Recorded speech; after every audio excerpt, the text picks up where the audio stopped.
Halo guys, jumpa lagi di channel YouTube saya dengan Andrew Sofyan Putra, psikolog, konsultan tumbuh kembang dan konsultan pendidikan. Dan kali ini kita ada tamu spesial ya, salah satu kebanggaan Solo. Ya, saya dari Solo, dia juga dari Solo ya. Salah satu murid pertama saya dulu dapat beasiswa ke Singapura. Silakan bisa perkenalan. Sama saya, nama saya Edward.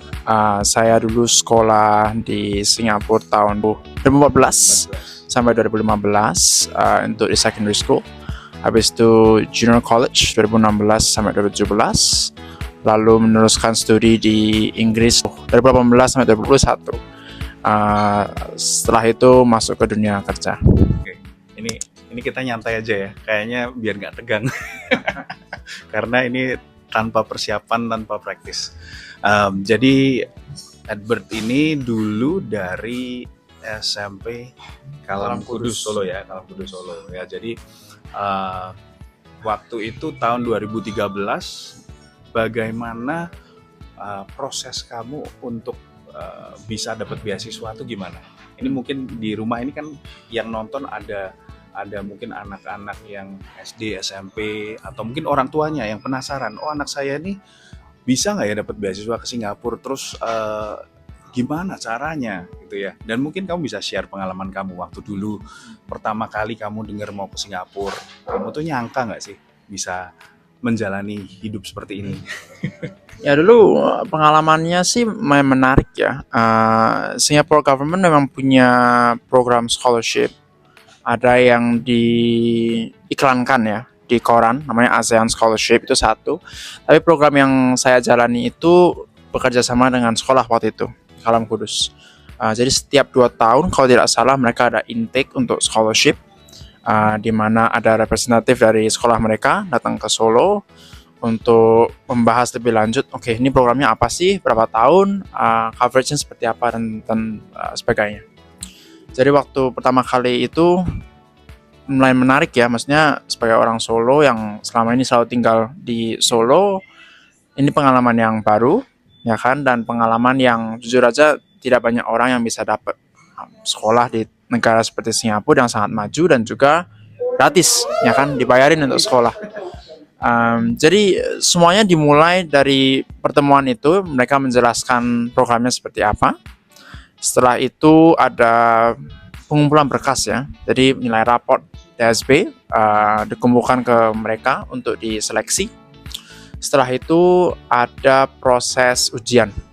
Ya, ujian itu di Jakarta di Hotel Mulia, saya ingat.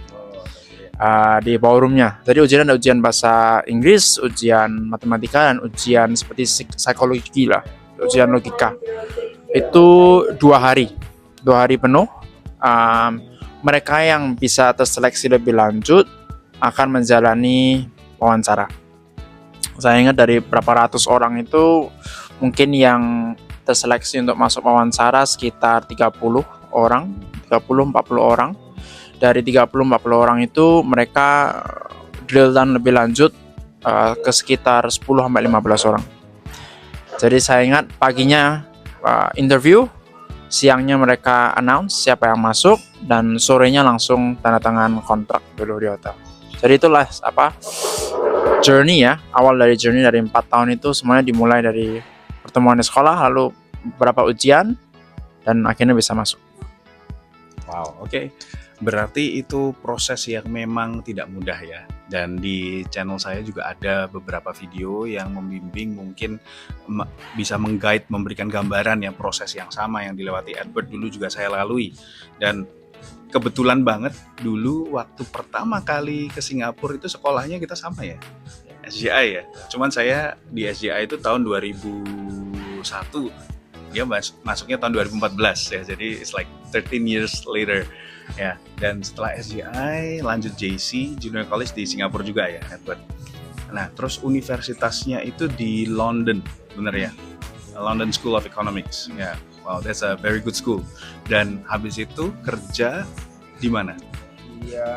Di Jardine Matheson. Jardine Matheson itu adalah conglomerate Pan Asia. Kita punya business interest terutama di mainland China, Southern China, dari Guangzhou dan Hong Kong, dan Southeast Asia, Untuk orang Indonesia yang mungkin menonton, untuk tahu company Astra ya, nih company Astra ya, itu punya kita juga, Giant Matthiessen Group. Ya, jadi karir saya dimulai dari Hong Kong lah, atau karena itu adalah headquarter kami di dunia. Wow, nih lulus dari London, kerja di Hong Kong, dan sekarang sedang di posting di Singapura ya. Ya, dan ini ada pengumuman spesial intermezzo ya. Edward ini masih single and available. Very successful man. Nah, good. Nah, ini hal yang sangat apa ya? Buat saya sih very encouraging ya, melihat generasi-generasi Indonesia yang bisa ke luar negeri, terus juga mendapatkan pengalaman. Nah, kalau Edward sendiri, kamu ada rencana nggak sih in the future mau kayak kembali membangun Indonesia? What's your view terhadap Indonesia ini? Saya rasa orang yang pasti pernah keluar pasti punya exposure yang beda dari orang yang selalu di Indonesia. Dan itu bukan berarti satunya jelek, satunya lebih baik. Saya rasa banyak sih saya punya teman ya yang seperti posisi saya, bersekolah di luar negeri, punya pengalaman yang beruntung kita bisa dapat privilege untuk sekolah di luar negeri. Untuk saya sendiri, saya di tahap hidup ini tuh lebih untuk masih mencari pengalaman. Ya, Islam mencari pengalaman, ingin tahu sih, oke, kita pernah tinggal di Inggris, rasanya seperti ini. Kerja di tempat seperti Cina atau di Hong Kong, ya pengalamannya seperti itu. Suatu saat saya yakin pasti Indonesia itu adalah salah satu stopping point lah ya, di mana kita akan mendarat. Kita lihat bagaimana prospeknya waktu kita punya kesempatan tersebut.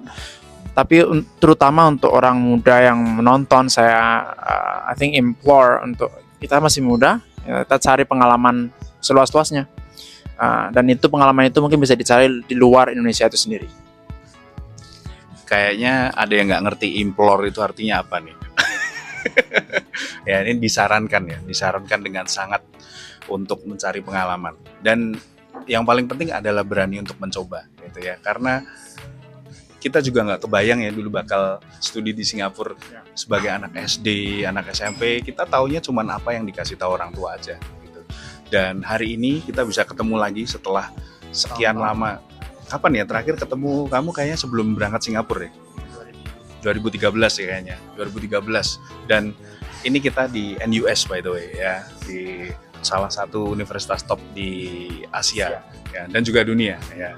So mungkin apa sih kalau ada teman-teman yang di sini yang menonton tetapi mereka ini masih ragu-ragu, berani mencoba atau enggak, apa nih yang mau pesan dan kesan yang mungkin Edward mau sampaikan ke teman-teman di rumah?